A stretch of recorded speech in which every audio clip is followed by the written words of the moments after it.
بسم الله الرحمن الرحيم.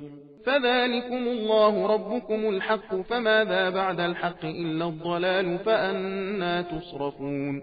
كذلك حقت كلمة ربك على الذين فسقوا أنهم لا يؤمنون. قل هل من شركائكم من يبدأ الخلق ثم يعيده؟ قل الله يبدأ الخلق ثم يعيده، فأنى تؤفكون. قل هل من شركائكم من يهدي إلى الحق؟ قل الله يهدي للحق. أفمن يهدي إلى الحق أحق أن يتبع أم من لا يهدي إلا أن يهدى؟ فما لكم كيف تحكمون؟ وما يتبع أكثرهم إلا ظنا، إن الظن لا يغني من الحق شيئا، إن الله عليم بما يفعلون. وما كان هذا القرآن أن يفترى من دون الله، ولكن تصديق الذي بين يديه وتفصيل الكتاب لا ريب فيه من رب العالمين.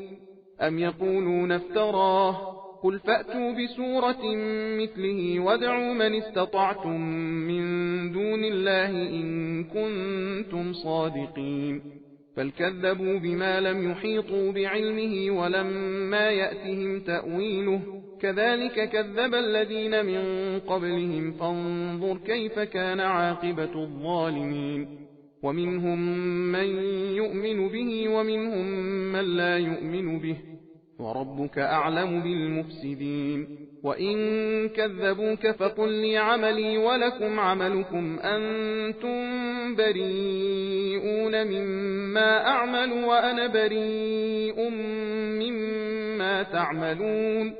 ومنهم من يستمعون إليك، أفأنت تسمع الصم ولو كانوا لا يعقلون.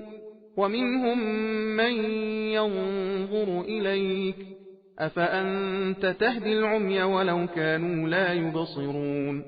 إن الله لا يظلم الناس شيئا ولكن الناس أنفسهم يظلمون. ويوم يحشرهم كأن لم يلبثوا إلا ساعة من النهار يتعارفون بينهم، قد خسر الذين كذبوا بلقاء الله وما كانوا مهتدين.